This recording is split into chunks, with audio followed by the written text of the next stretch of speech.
Hello, everyone. Ron Callis here with One Firefly. Thanks for joining me for this Facebook Live session. We're going to do another industry Q&A. As I promised on our last one, we're going to try to do this every Wednesday around noon, either noon or 12:30. So stay tuned. We'll be sure to keep you guys updated. I'm excited today. We've got Nathan Holmes.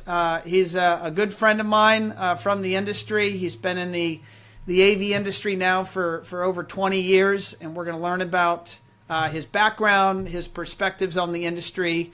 And in terms of timing, we're going to try to keep this to around 30 to 40 minutes. I've got some feedback on our interview last week, or a couple weeks ago with Paul Starkey from Bravas, that ran maybe a little bit long. That was around an hour or so. So we're going to try to keep this, in theory, down to around maybe half of that or 3/4.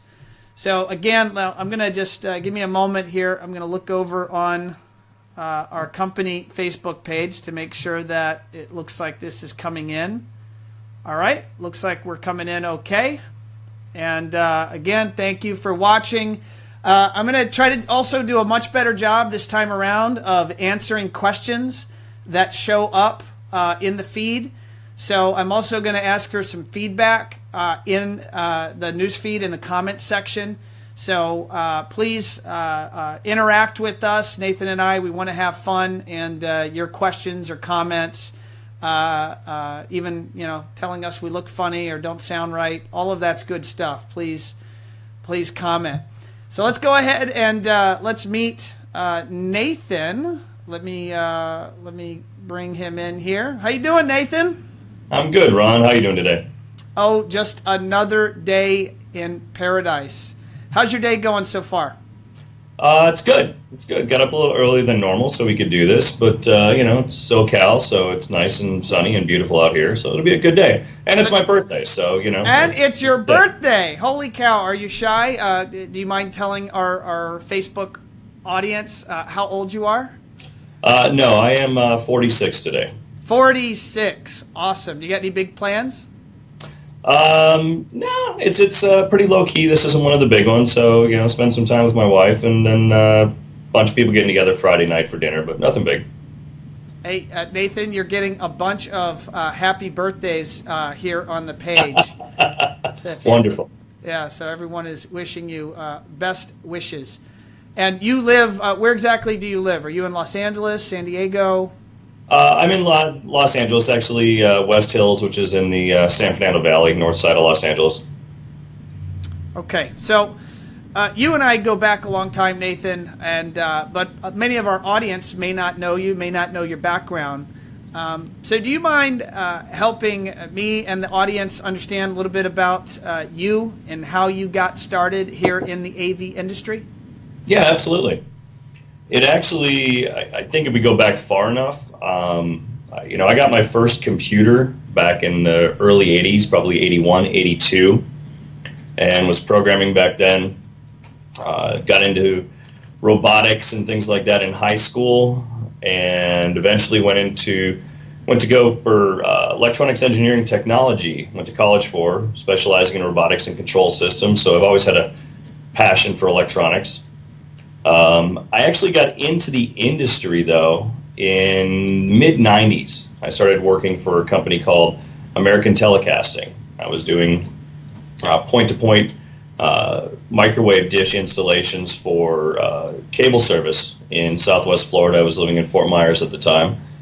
And I did that for a couple years, and then moved into premise distribution, doing campus-wide data networks, fiber optics, was Bixby certified at one point, doing, your typical, 5,000-6,000 data drops, fiber between multiple buildings. That was cool. But then I had an opportunity to go work for an integrator in Naples by the name of Designer Audio. Designer Audio at the time was probably one of the premier integrators in the country, if not Florida. And it opened my eyes to the whole residential AV industry, and really fell in love with it. Eventually left Designer Audio in '99, opened my company called Acoustic Accents. Ran that for a couple years, was a top 10 Crestron dealer in the state of Florida. So after I sold the company and managed it for a while, you and I met when I went to work for Crestron. You and I were both regional sales managers there at the same time. That was back in 2003, I think. Yep, Yeah. 2003 and 4, and got to drive all around the state, get to see everybody. It was good. And then from there, I went to managing a AV company in Naples, Florida it was a branch of an East Coast integrator. Then took over in 2006, I moved to Colorado and took over training and career development for Paragon. And we had at the time, 3-4 offices between Vail, Aspen, Steamboat Springs, and the main office in Glenwood Springs. So I was handling training and career development for all 85 people. I also started teaching for CEDIA. At the time, I was teaching project management. And then 2000, from there, then I had the boulder fall off the mountain, break my neck, 300 stitches in the head, things like that while driving through Colorado. So, and that's not a joke. That's a real story, right? You really had a boulder fall on your head or on your truck? Yeah, I was on Interstate 70 driving driving to Glenwood Springs from Gypsum in a moving truck. And coming out of Hanging Lake Tunnel, a big boulder fell off the mountain, crushed our truck, broke my neck, 300 stitches in the head, things like that. How big was this rock? About 500 pounds. It was it ripped through, kind of ripped back the whole cab of the truck and went into the back, broke a bunch of equipment and things I had back there. But I survived it. And end of the day, I've got full range of motion and for the most part, no side effects. So grateful for that. But yeah, thank when goodness. when you look at having to drive, I mean, I was going between all those offices every week. So I was still driving on all Colorado roads every day. And, you're looking at these hills and it was time to move on from there, just from the ease and peace side of things. So good friend of mine and I went to open an AV company in Las Vegas. Unfortunately, we opened it in December of 2007, and we all know what happened in 2008 with the recession. So remember that's the same time frame I opened Firefly Design Group back in. I opened the doors. Our office opened December 1st, 2007. Yeah, it was the exact same time I opened up our company down there, and unfortunately, I think we both did not have a crystal ball or a magic 8 ball or anything. No, it was brutal, and Las Vegas is one of those areas too where once you get in, they'll hold you and help you succeed. But until you do, you're an outsider. And I was that outsider. And, it was difficult to get anybody to, kind of utilize our services and grow. So I did some consulting. And then really it looked like we needed to move on to something else because the recession was really hitting hard. So I ended up moving to Los Angeles and took over running a company called Future Home for Murray Kunis, who is actually a CEDIA founding member. Sure. So for 7 years, I ran Future Home, and it was great. We worked on some amazing projects. And during that time, I met Haggai Feiner, who owned Access Networks. So when it became time for that next move, I approached Haggai and we talked, and it became a good fit. They were looking for a technical trainer and, having the experience of being an integrator. And I was also we were Access Network's second dealer. So I've been using their product since they began and grown with it. So I knew what I thought very well. So it became a good fit to come on board as a technical trainer. And that's where I currently am, is at Access Networks as their technical trainer.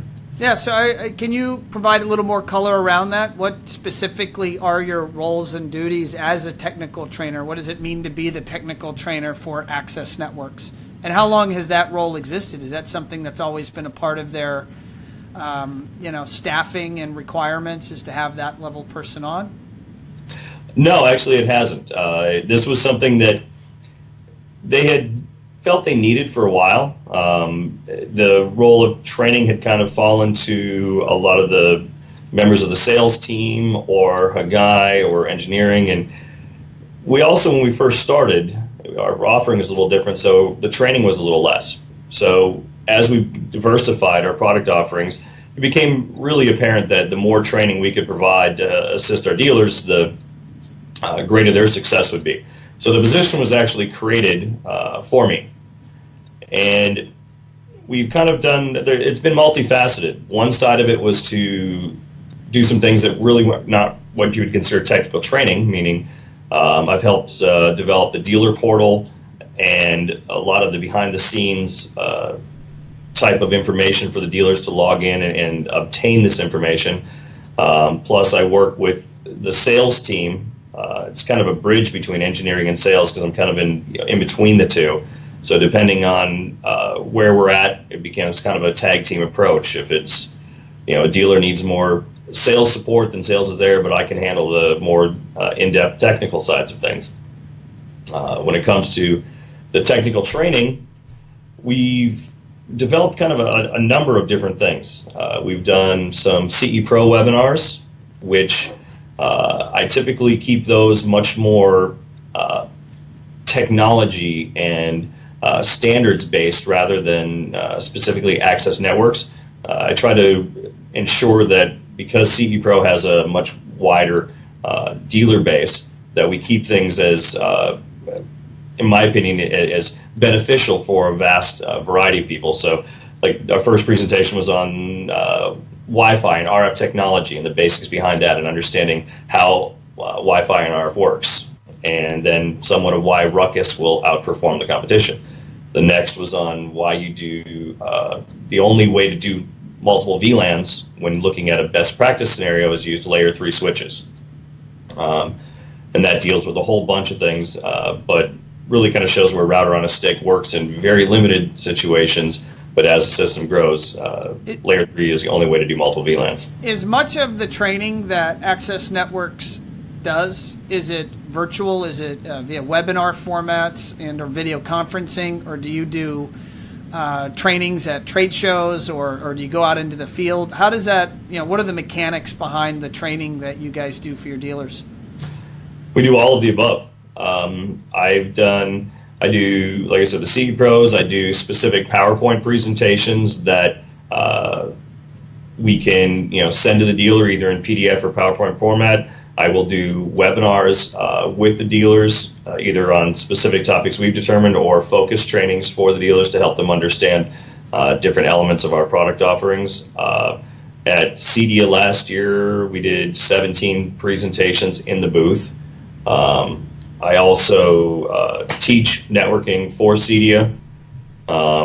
So there's really, we try to go as much as we can in a variety of ways. We're now recording a lot of the presentations that we've done into small, 5 to 7 minute videos that'll, so you can dive into different aspects and have a quick video refresher on either technologies or our procedures and processes. So we try to really use any tools we can get at our disposal, and we look at dealer feedback to see which have been most embraced, and then try to duplicate that in the future. Now, it's my observation, I don't have any of the specific data behind it to back it up, but I have an observation that you guys are blowing up. Access Network seems to be everywhere. The growth, I know you're opening up a brand new office now on the East Coast up in Pennsylvania. Are you guys blowing up? I mean, are you guys really growing as maybe I'm perceiving? And if so, what do you attribute that success to or that growth? We are growing. We've managed to grow very consistently every year. And we went from, a single office to 2 offices out here to now opening the 3rd office in Easton. We've continued to diversify our product offerings, and I think there's a lot of things that have really brought us there. I think the team is our biggest and the best aspect of us is our entire team. From we have 8 or 9 Cisco certified engineers on staff to really Hagai had the vision from the beginning to bring the stability and reliability that you find in the enterprise networking world into the residential industry. So we've done that. Our custom systems have, for over a decade been the highest performing and most stable in the environment. And I think when you look at the AV industry, that's been the key. The products that have been unstable in the industry have undermined the success of companies and or integrators. So as we've continued to show the stability of our systems, it's allowed our dealers to have a greater positive response from all their end users. So they tend to, embrace us more fully. And we've continued to bring as much as we can of the highest quality offerings into the line, from evolving our custom systems from solely multiple VLANs to now flat networks and managed wireless, to adding distribution products with Ruckus and Surgex, Luxel, to our latest offering of live monitoring, which is a new spin on really what we've seen in the industry. We've seen a lot of devices that will monitor your network and provide you some data, but a lot of times it just becomes noise in the background because you get so much. Whereas we've produced a product that will monitor the network specifically, and our engineers will then receive the notifications and most of the time be able to resolve issues proactively before you even are even notified of them. So it's a new take on monitoring, but it really just is in line with everything else we've always provided, which was enterprise-grade support plus enterprise-grade programming for enterprise-grade products, which is you need all three to really have an enterprise-grade solution. What is the role of the new facility on the East Coast? It'll be a multitude of things. We will have programming. Our programming takes place in multiple offices, so we will be developing and programming systems in Easton and shipping them there, so it'll dramatically decrease shipping times to the East Coast, along with distribution as well.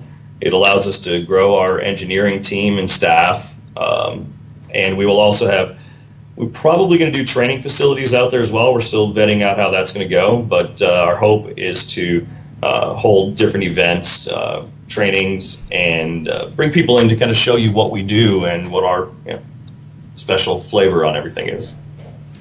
Now, you've been in the industry, as we started out with, you've been in the industry on all different sides of the equation for now, you said 20 years or so. Now that you're in this role and you're working one-on-one with integrators and you see kind of behind the scenes, what do you see as some of the more common mistakes they're making, specifically in the realm of networking?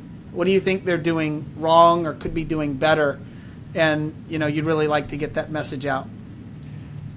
I think it goes back to a lot of the stuff I actually learned when I was getting Bixby certified and things back in the late 90s. Everything in networking is based on standards and reliability or dedication to those standards. And I think that's what I've seen as the biggest failing in our industry is we don't have companies that on a regular are doing all of the testing and certification of things. It's one thing to put a wire map on. It's another thing to actually certify a line. Nothing happens in the enterprise grade world without certification and adhering to best practice, things like that, because they know if you don't, it'll fail. So we have an industry of extremely smart people who are continually trying to reinvent the wheel. Sometimes they do very well, but there's a lot of standards that were developed to ensure reliability, and that's where our strength as an industry grows. So when companies are defining their networks and designing them, I think a lot of times they are afraid to approach the end users with the reality of what they need. I mean, your network is the backbone to your system. It is the most critical element of everything functioning reliably in the home. I mean, the integrators, we know that if drawn the lines in the sand and said, this is what your network will be, period, everything else is negotiable, are the dealers that have the highest success rates and have grown the most in the industry. The whole industry is evolving to where everything is IoT and network based. And if you don't have the proper infrastructure, both wired and wireless, it fails. So it's adhering to the knowledge of how many square feet do you design per access point. Why do you only use layer 3 switches for multiple VLANs? Or, what are the very rare circumstances where that isn't applicable to your infrastructure? Why are patch panels and wall plates so much more beneficial for certification and verifying that your project is going to be stable over time? All of these different elements are required to produce the highest performing networks. And I think that's really where the industry fails, is the consumer has been told for decades that you can do everything on this piece of equipment from your cable company or a $50 product that you bought at your local big box retailer. And although that was definitely the case in many applications 10 years ago, that's not the case today. You're running houses that have got upwards of 100 devices concurrently using the network at any given time. And if you don't acknowledge that and focus on it, it creates the instability. How prevalent of a problem is this? So let's say, I've heard numbers that maybe there's, I'm going to say approximately 10,000 integrators of different shapes and sizes throughout North America. And let's say they're all doing at least a couple projects a year, many of them, 50 to 100 plus a year. What percentage of those projects do you think are suffering from a poorly designed network that maybe is causing ghost in the machine sort of problems, or other issues in the home? I think there's a lot. I think the industry itself is kind of, it's bifurcated into two different subsets. You've got technology facilitators and technology integrators. Technology facilitators are a lot of the the newer companies that have developed over the last few years, which are really helping customers work through a lot of things that are considered DIY that a customer could do, but they just don't take the time or anything. So they hire somebody to come in and really help them with all of these individual products that they want and hear. Their products are not really designed to integrate together, but they work okay on their own, and some great on their own. And then you've got the integrators, the ones that are trying to integrate everything and provide a seamless user interface for people, where you've got all of your different features from, we did this at Crestron, your lighting, your HVAC, your audio, your video, everything from centralized interfaces. Those two different subsets utilize the network, or have the ability to market the network very differently.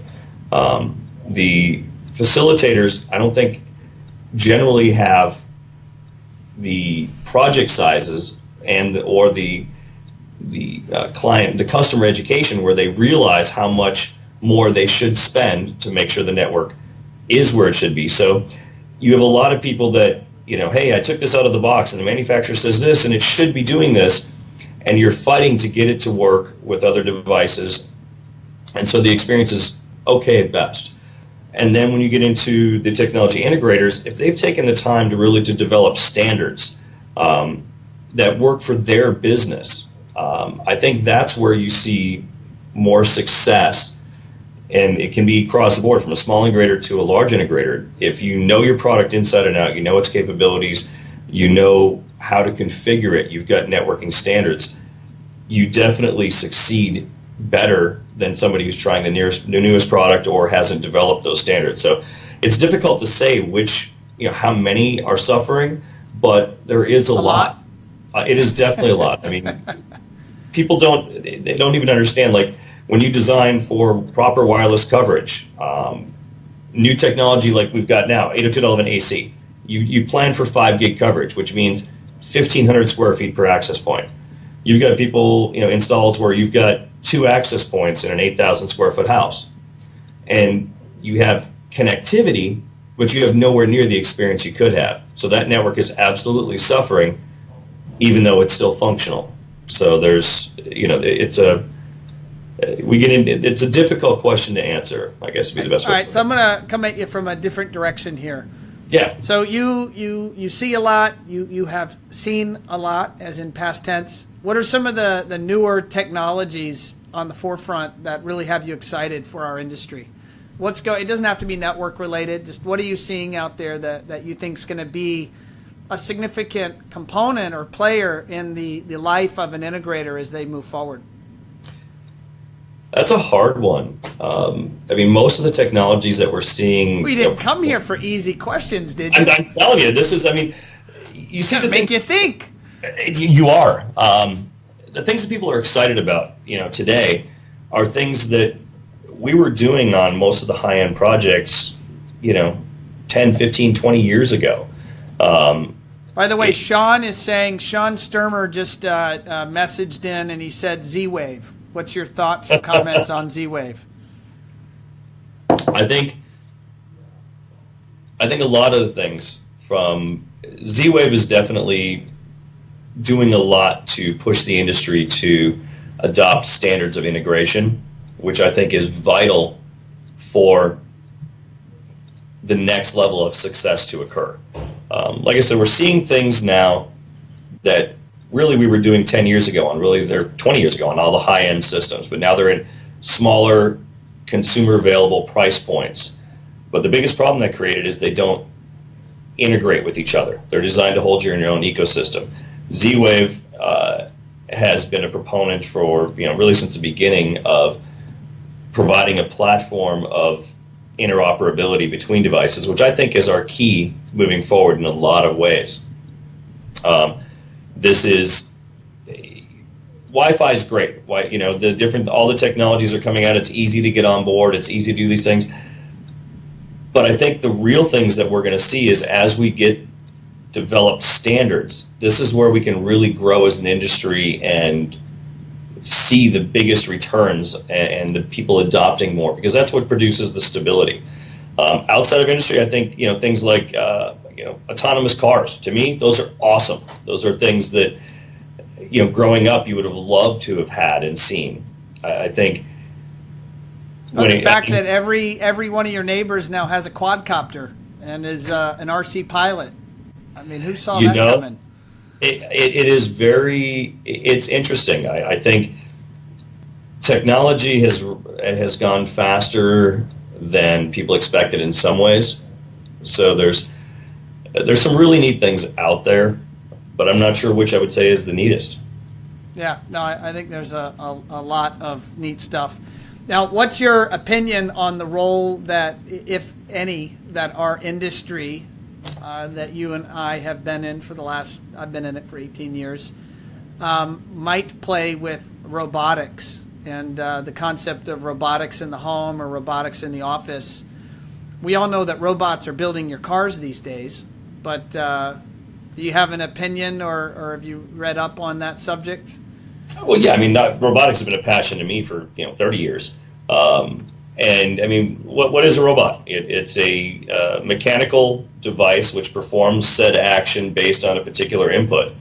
Whether it's a Roomba vacuum that's going around and auto-sensing walls and everything, to your control system noticing that your phone has entered a particular room and therefore automatically adjusting the music, lighting, art, whatever, to your proper settings. These are all, in reality, robotics to some form or extent.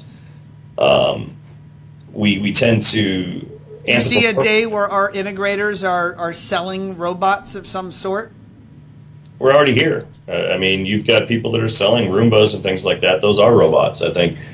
It's... Yeah, but your average integrator today is not selling Roombas. No, but what they are selling, how is that any different than, say, a pressure sensor pad in the floor that will automate all of your lighting throughout your house? I would position that it's not much different. That's why I think this industry is poised to potentially capitalize as these technologies and solutions evolve. There was a recent story in CE Pro, I want to say maybe in the last month, on this subject. And I went in the comments and put my 2 cents in. But I think it's coming. I think it's hard for a lot of folks to imagine, our industry selling or being involved in robotics. But I think my opinion is that the future's not too far out. Maybe not tomorrow, maybe not next year, but I think it's in the near future. I think you're right. I think that we need to get past where we anthropomorphize robots and just think of them as this, human-looking being that's sitting next to us on the couch. I mean, the automotive industry using robots. Keep it clean, Nathan. Keep it clean. No, you know what I'm saying. I mean, the automotive industry, building a car, they don't look like humans, but those are robots. So even in your house, the things are coming in, and our industry knows the home and the residents better than any architect or somebody outside of the industry would when it comes to integrating something that deals with technology and mechanics. Now, Louis Galvan is just messaged us on Facebook, and Louis is down in Mexico. He's actually one of my former Rockstar employees, and he's down with a fantastic company down in Mexico. And he says, what do you think about voice command recognition? I think voice is definitely one of the biggest things the industry is seeing because of the fact that it's something we do day in and day out. Therefore, it's comfortable.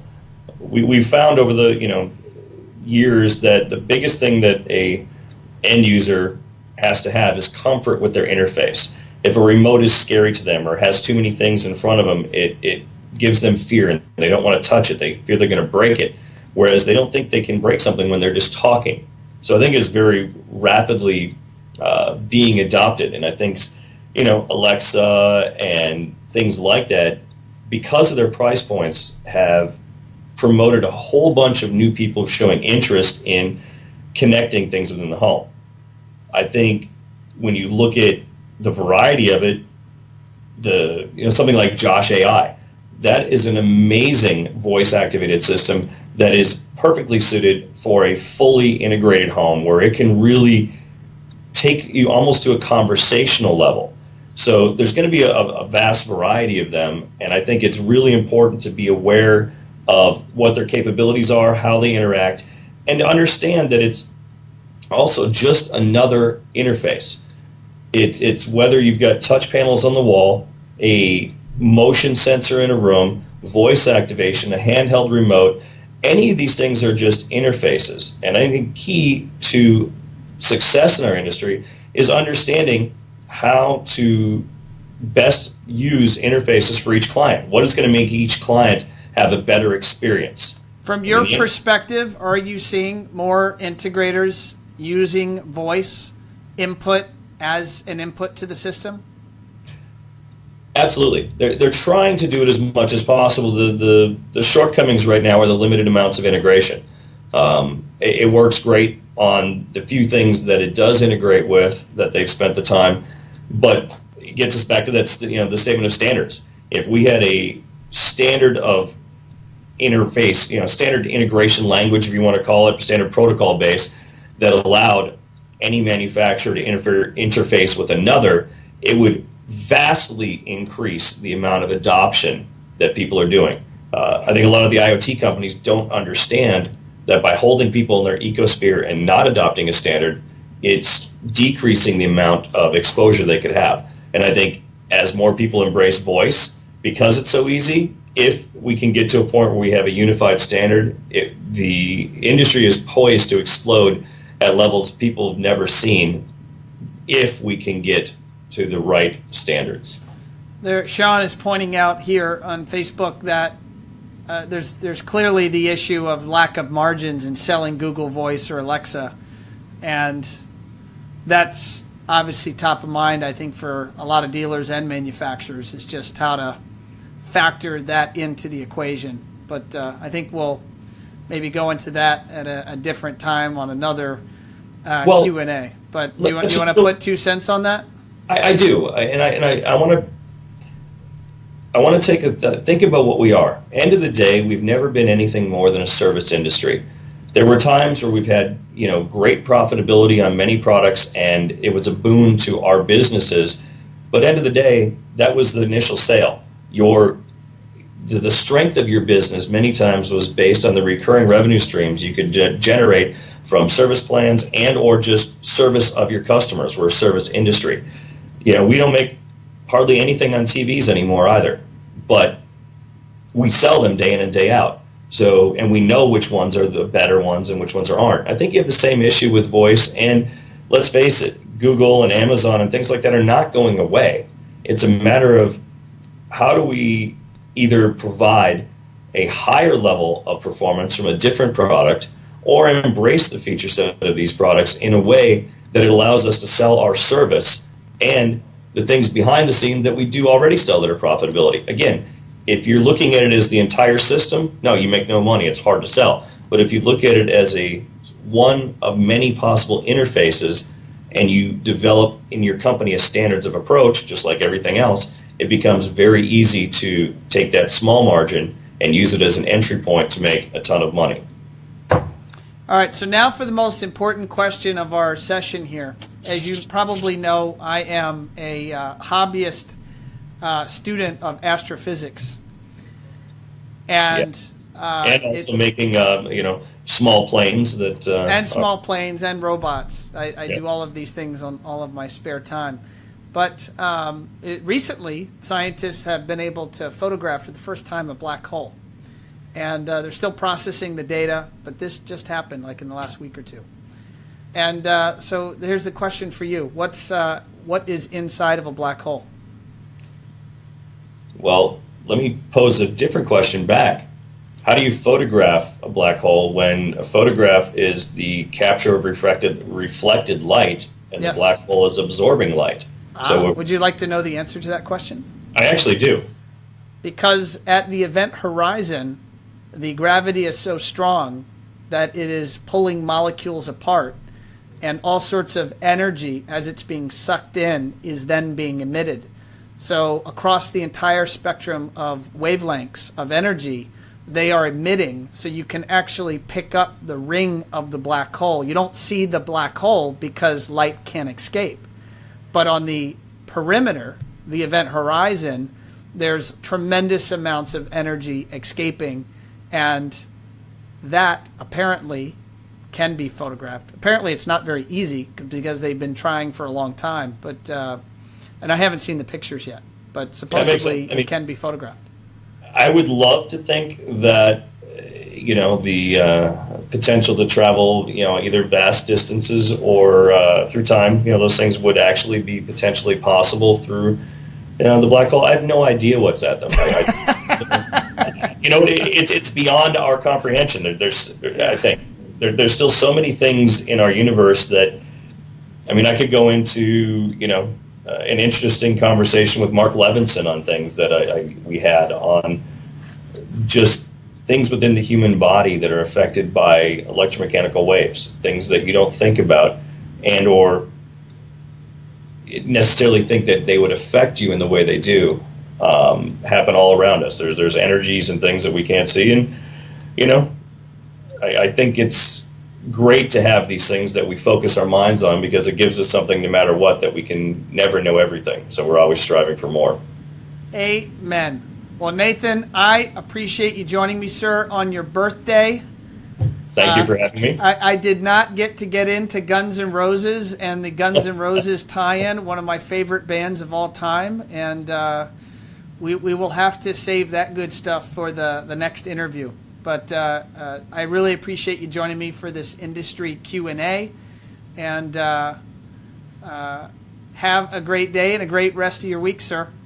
Thank you, Ron. As always, it was great to catch up. We need to do it more often. And thank you for having me. And on behalf of myself and Access Networks, we appreciate your support. And again, thank you.